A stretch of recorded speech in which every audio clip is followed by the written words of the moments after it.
Ce qui devait être une simple pause café sur la route des vacances s'est transformé en une énigme digne d'un roman d'aventure. Début août 2025, Patrick et Evelyne Cyr rentrent paisiblement à Olonzac, dans l'Hérault, après un séjour dans le delta de l'Èbre, en Espagne. Sur une aire de repos en Catalogne, ils s'arrêtent quelques minutes. Une fenêtre du camping-car reste entr'ouverte, juste le temps d'aller chercher un café.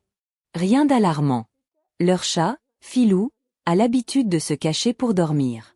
Pourtant, c'est à cet instant précis que tout bascule. Les kilomètres défilent. Ce n'est que plusieurs heures plus tard, au bord du lac de Jouarre dans l'Aude, que l'absence devient évidente. Filou ne répond pas. Les cachettes sont vides. La gamelle reste intacte. Le doute laisse place à l'angoisse, le chat a disparu.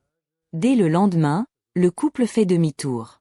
Il retourne sur l'aire de repos catalane, appelle Filou, interroge les passants, contacte la SPA de Massanet et signale la disparition à la Guardia Civile. Les jours passent. Aucun signe. Aucun miaulement. Aucun espoir tangible. Le 19 août, une lueur renaît. Un chat noir et blanc a été aperçu près d'une aire de repos en Catalogne. Patrick et Evelyne repartent aussitôt depuis Olonzac, passent la nuit sur place, scrutent chaque ombre, chaque buisson. Trop tard. Le chat a disparu avant qu'on puisse l'approcher. Les photos envoyées par une association espagnole se succèdent, mais Filou n'est jamais parmi eux. Peu à peu, la résignation s'installe. 5 mois passent. L'hiver s'installe. Filou semble n'être plus qu'un souvenir douloureux.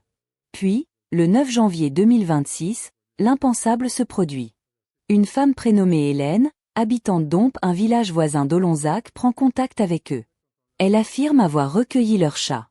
Un mois plus tôt, l'animal est apparu devant chez elle, maigre, frigorifié, épuisé. Elle l'emmène chez le vétérinaire. Le verdict tombe grâce à la puce électronique. Filou appartient à Patrick et Evelyne Cyr. Les numéros de téléphone ne sont plus valides, mais une adresse subsiste. Hélène persévère. Et réussit. Lorsque Patrick arrive à Ompe, l'émotion est indescriptible. Filou est là. Aminci, marqué par l'épreuve, mais vivant. Après 5 mois d'errance, 250 km parcourus, plusieurs régions traversées et une frontière franchie, le chat est revenu, presque chez lui. Comment a-t-il fait? Le mystère demeure. Personne ne saura jamais quel chemin il a emprunté. Mais les spécialistes rappellent que les chats possèdent une mémoire spatiale exceptionnelle, capable d'associer paysage, odeur et son sur de très longues distances. Filou, lui, n'a rien expliqué. Il s'est contenté de rentrer. Comme s'il avait toujours su où était sa maison. Empreinte de pattes.